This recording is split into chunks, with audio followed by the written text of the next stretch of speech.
Hello and welcome to the Freedom Zone, where the truth is set free whether you like it or not.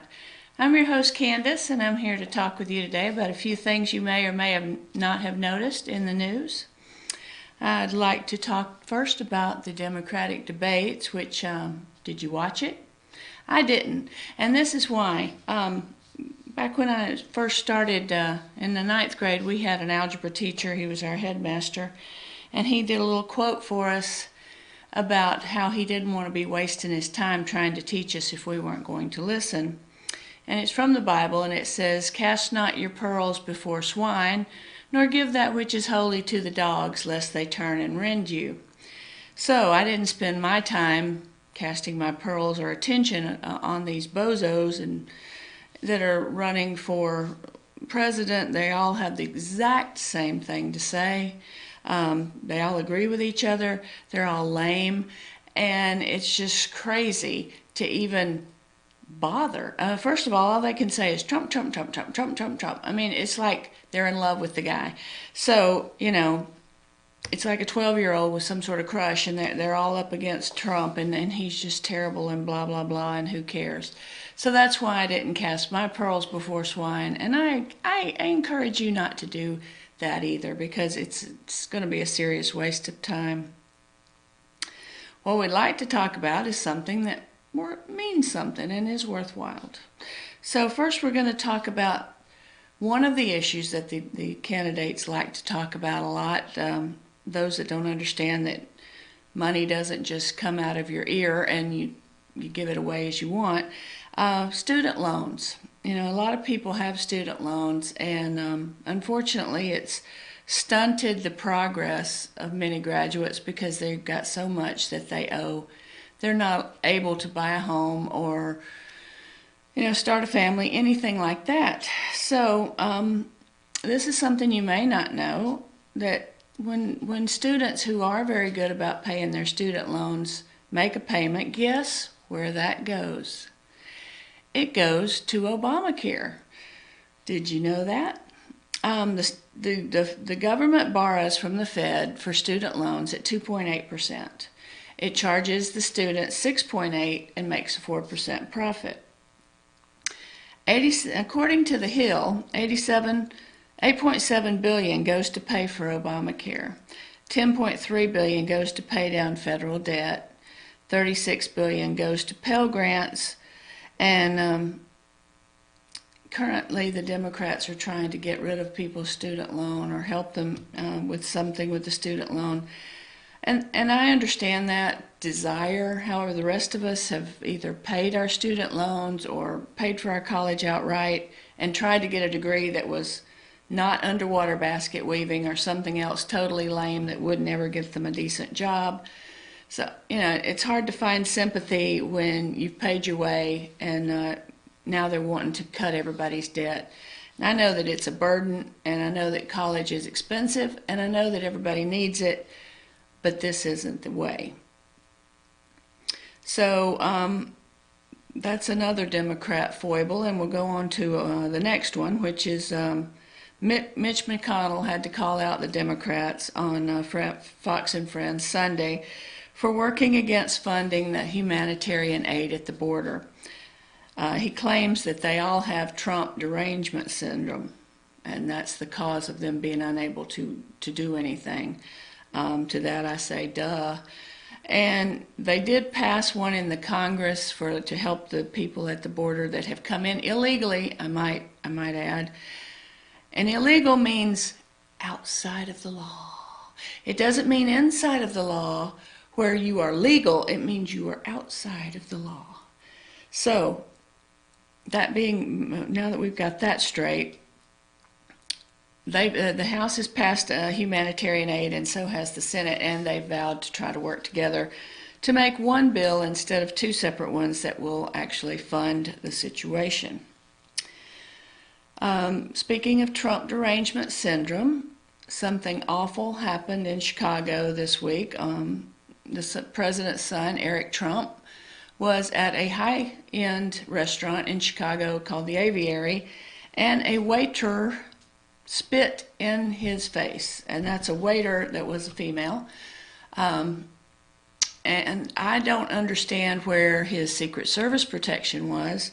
I also don't understand how he was able to show such restraint and not snatch that bee bald-headed, because that's what I would have done if I could beat my husband to, not to punch him, because that is absolutely unacceptable. This has gone beyond the fact that you don't like a president.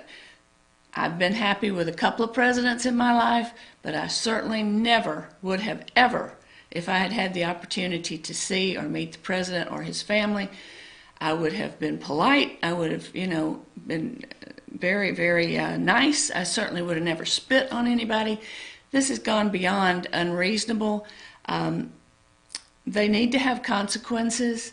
They need to know that if you do something way out of line, because that is above and beyond way out of line. You don't have to like anybody. You don't have to slop sugar all over them, but that is way out of line. There's absolutely no reason for it, and I think that it should be prosecuted to the fullest extent of the law. Not only was it an assault, it's a biological assault. You don't know what kind of disease and cooties this woman might have, and she's spitting in Eric Trump's face, and that's just wrong, because all he was doing was trying to have dinner.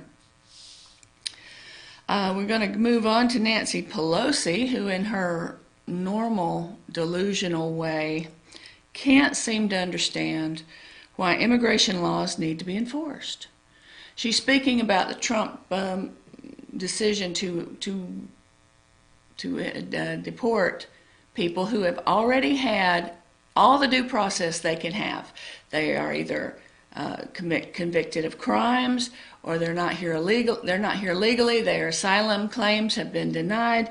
They have had every possibility for due process, and they need to go back to wherever they came from, because that is the law. And once again, we have to remember, outside the law is illegal.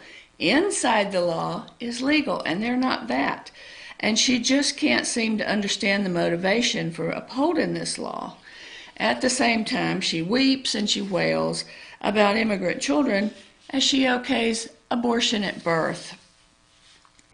And see, the thing is, it's dangerous to bring your children across the desert. I don't know how to reiterate that, but it's dangerous to bring your children across the desert when they're babies that are nursing, 2-year-olds, 1-year-olds. These are babies. They can't handle the heat. They can't handle the trip. It's not made for them to come across the desert. A 20-year-old woman, 2 infants, and a toddler were found dead in the Las Paloma Wildlife Management Area on or before 6/23. I haven't heard Pelosi talk much about the impact on children by keeping the border insecure, but you're killing them by allowing them to think they can come over here. You're enticing people to hurt their children by bringing them on a perilous journey. Perilous. I mean, I don't know about you, but I have to have water all the time, and I'm not a child. A baby, especially a nursing baby, they've got to have things comfortable for them in order for them to survive as best they can. And this is such an unnecessary loss of life. And then there was a picture of a man with his young daughter that had drowned in the river. Don't do that. Don't do that to your children. It's bad enough to do it to yourself. I don't understand why you would even want to do that. It's completely irresponsible. It would be considered child abuse if you put your child out in the heat with no water. In fact, a lot of children have been killed that way, left in hot cars. I don't understand how you could forget your child, because once you have a child, it changes your whole entire point of view. But I mean, that's completely off the rails. And the Democratic mayors will not support this, which is makes no sense. Like Lori Lightfoot in Chicago, they don't want to have their police forces help ICE or help them, deport these people. And Chicago has murders every single day, multiple murders. And you don't want to get rid of some criminals that are possibly criminals that it's already been through the process to say, yes, they are criminals. It's just mind-boggling that the way some of these people think.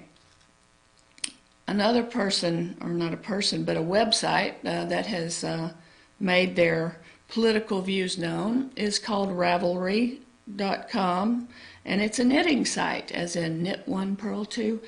They are banning Trump supporters because all of us are undeniably white supremacists. That's really nice. I didn't know that I was undeniably a white supremacist because I like Trump. But, you know, if that's what they think, I don't know how to knit, never could figure it out, so I don't understand the point of, banning people because you don't know them, you don't know who they are, but they like to knit. What we have, too, with some crazy ideas is Elizabeth Warren, who is running for president. She would like to give gay and lesbian couples some financial rebates or restitution, as the popular word's going around these days, because they could not legally marry for a certain period of time. That makes no sense. I'm an accountant. I've done taxes, hate it, but I've done it. When you get married, you pay more in taxes. It's called the marriage penalty. If I make 40 and you make 40 and we get married, that's 80. And then you pay taxes on that, which is more, if you do your math, 40 is less than 80, and 80 is more. So you pay more taxes. So where in the bloody hell this came from, I don't know. Because every time you get married, you pay more. It's the marriage penalty, and everybody garbles on about they're going to try to fix it. They don't, because you can't stop the math. 4 and 4 makes 8. 8 is more than 4. So there you go. It's just a matter of schematics and math doesn't lie. And we also have some more Trump derangement syndrome with Nancy Lee Grahn, who is from General Hospital, an actress. She tweeted out a picture of an example of child abuse and putting children in cages by the quote-unquote Trump administration. The problem is, this picture she put out was from 2015. Now, who was president in 2015? Oh, yeah, it was Barack Obama. She cropped the date out of the picture. And she refuses to apologize because, we're abusing children there. She was showing blankets that they were given. It's like an aluminum blanket. Okay, it's not an aluminum blanket. NASA invented this blanket to keep astronauts alive because they're very, very warm and they'll hold your body heat in. Why do you have to come up and blatantly lie? Why can't you tell the truth? I'm sure that no one's perfect. You could probably find something that you don't like, but you don't have to blatantly lie. And I mean, could you comb your hair? Look at that. Anyway, with that, we're going to take a little break, and we'll be back on the next segment to talk about some more things that you may or may not have heard of on the Freedom Zone with Candace.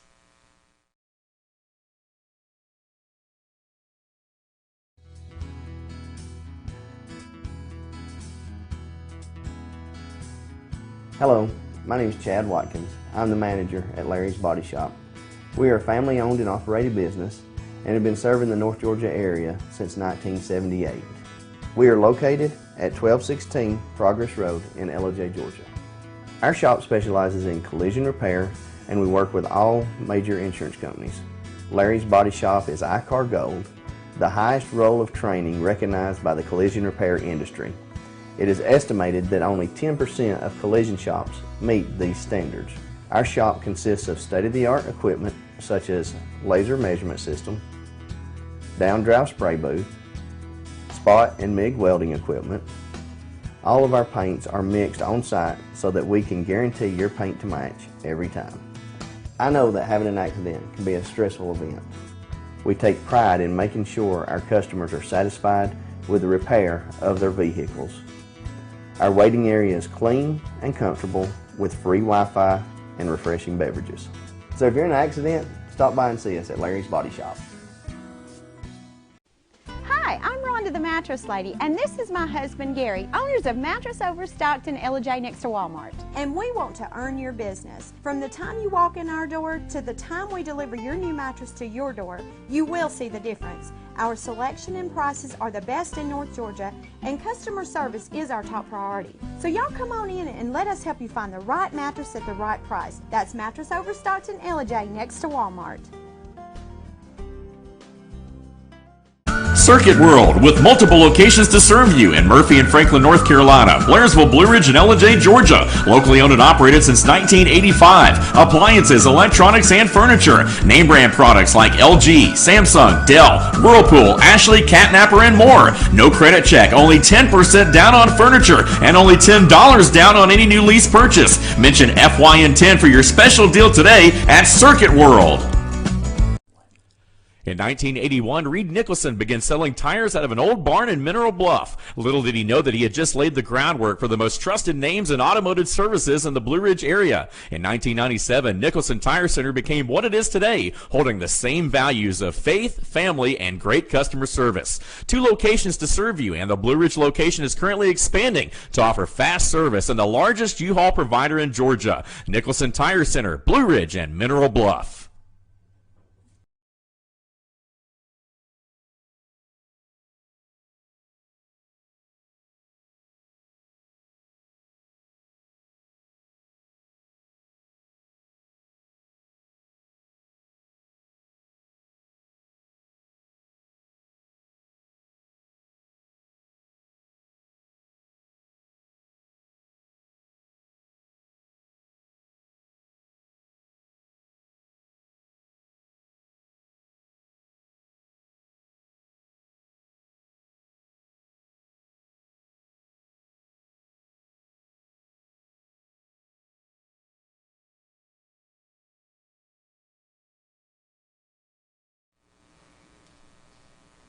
Hello and welcome back to the Freedom Zone. I'm your host Candace, and we've got a few more things to go over that you might be interested in.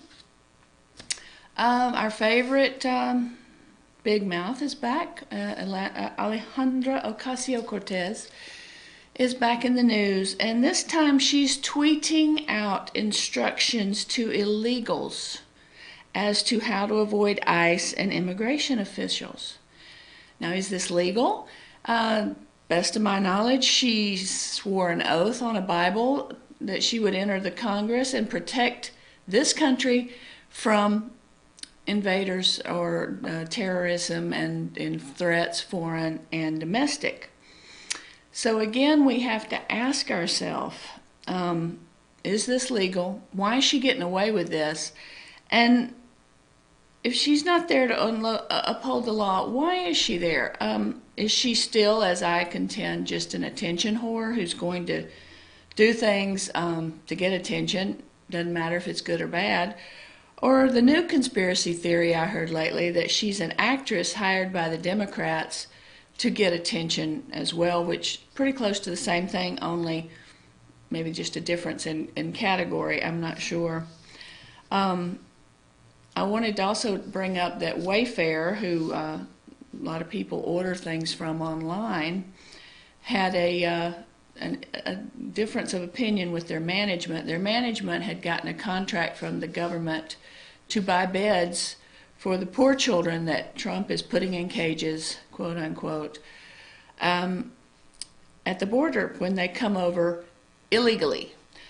The people that work there didn't like that, and they talked with their CEO about it and said that they should not sell the beds to the Border Patrol area that needed them.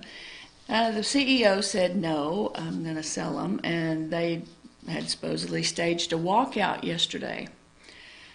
This is the thing. This is a business. They make money. They pay your salary. And I understand you have an opinion. That's great. Have an opinion. However, business is business, entertainment is entertainment, and sports is sports. Don't bring your personal opinion into these things because they are not a political platform. You can make your opinions known in many ways, but it's getting really old, where you don't want to sell to people, or you want to boycott people who don't agree with you. My gosh, people are never going to agree on everything, and that's absolutely stupid. And a business person would never care about that kind of thing, because you're there to make money. If you don't have money in a business, it's not a business. Entertainment, please. Somebody's going to grind, you're going to dance. Just entertain folks, hush. Sports, no. You respect my flag, you represent my country, or you get out. And I won't go into that, but these three things need to get over themselves and go back to doing what they're supposed to do. Now, let's talk about something else.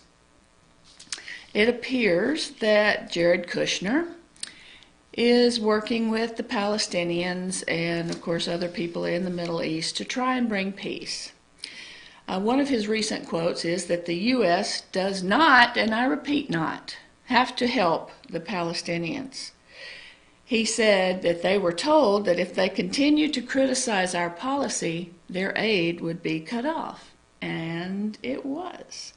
However, they did try to offer them a deal of $50 billion to aid them and their people, and they rejected it outright. The Palestinians rejected it outright because, and this is a key point, they don't want peace. They want to destroy Israel. It doesn't matter what it is. You could give them the moon and the stars and the trillion zillion dollars, and they're not going to be happy, because that's not what they want. They want Israel to be eradicated, and that's not going to happen. Donald Trump has made it very clear he's not in the business of helping them. He will, but not if you act out. He's not going to do that. He's going to. Israel's our ally, and Israel's always got our back. Palestine, not at all. All they are is a sponsor of terror, and they don't have to get money from us. That's not. It's not a law. It's not a requirement, and we don't have to help them at all.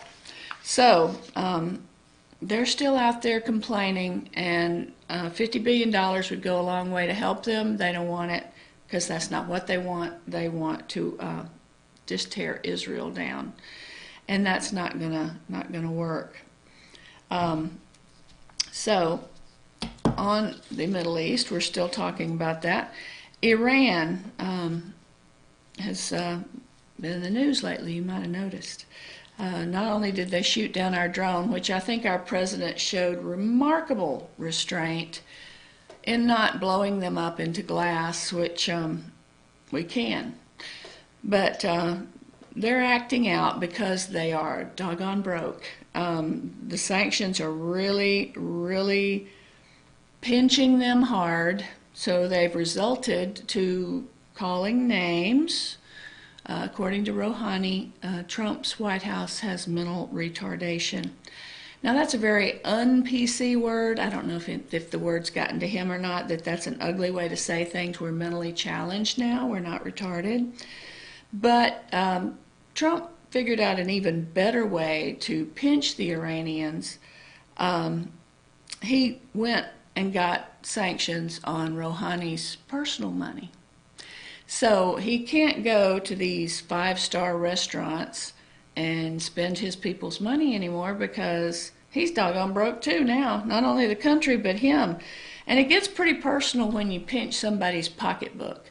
We noticed with Mexico, when Trump said tariffs, they all ran to talk to us and see how much they could help to stop the problem at the border, which they are doing an excellent job compared to our Congress, which is sad.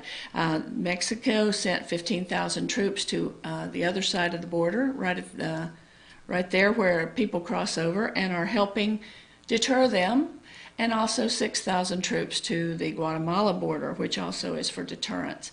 But the thing is, Congress has done nothing. Nothing. And they're still doing nothing. And yet we're paying them a lot of money, much more than you and I make together. Plus they only work like 111 days a year, and yet they can do nothing. So, as I said, when you pinch somebody's pocketbook, such as Iran's Rouhani, Ayatollah Khomeini, or whatever his name is, it hurts. It gets really hard on the pocketbook, and you don't get to have as much fun as you used to because there's no money. It's not funny. Representative Tom Cotton said it was too bad that he won't be out gadding about enjoying the money that he had. One disturbing thing that has come up yesterday, it was disturbing to me, the Russians docked in Cuba's harbor one of their most advanced warships, the Admiral Gorshkov. It came into Cuba's capital on 6/24. It's armed with cruise missiles, air defense systems, and other weapons, accompanied by the multifunctional logistic vessel Elbrus, the medium sea tanker Kama, and rescue tug Nikolai Chiker, according to the Russian Navy. They're going to make several calls in Caribbean ports. We have the worst relationship that we've had with Russia since the Cold War. Part of this has to do, I believe, this is my opinion, which everybody has one, but with the Democrats' obsession with Russia and the elections. Okay, the Russians have been interfering with our elections and probably everybody's elections since maybe the end of the Second World War, or as technology got better and better, they got more and more involved. Yeah, they want to take over the world, I'm sure. They can't really do a lot about it sometimes because they don't have a lot of money right now, especially since we are the #1 exporter of oil, and oil is their economy. But we have to be very, very careful because the Russians have been seen in the north, above Alaska. Now they're at our lower port in Cuba, which Cuba has always been a communist country since Castro, but that's 90 miles off the Florida coast. It's extremely disturbing, and we need to keep a severe eye on Russia because they are a threat. Not only is Russia a threat at our northern and our southern hemispheres, China is a threat to us on both of the seaboards, the west coast and the eastern seaboard. With their 5G technology they're trying to push in and other surveillance technology, they're a threat, and it's on our shores now. It's not over there, not over here. It's at our doorstep. We must be vigilant to watch these people because they are not our friends. They'll smile at us and shake our hand and be pleasant, but they are not our friends, and they never have been. China steals all of our technology as they can get a hold of it, especially if you take a business over to China and they find out what you're making. They'll make it for a quarter where you're making it for 50 cents, and then they outsell you because naturally it's cheaper. Right now the tariffs are also, we're back to biting people's pocketbooks. They're doing poorly because President Trump has put tariffs on them. Tariffs are a digging tool for trade, and he must do that in order to get us back to some sort of manufacturing prosperity and having jobs, which we do have, but not if China keeps up making everything for half or less of what you can make it for and selling it for half or less than what you can make it for. I've written an article on Iran this week, and it talks about some of the things that they are doing. You can check it out on fetchernews.com, and you can contact me on any of my sites, my Facebook and Twitter and Instagram, and my email. If you have a comment you'd like to share with me, I'd be glad to talk to you about it. I'd like to give out one brief shout out to my cousin Becky, who's had a quadruple heart bypass. Love you. Get better, and I'll see you soon. And so this is Candace on the Freedom Zone, and I hope you've enjoyed our show and you'll come back next week. We're going to set the truth free, if you like it or you don't. Thanks again.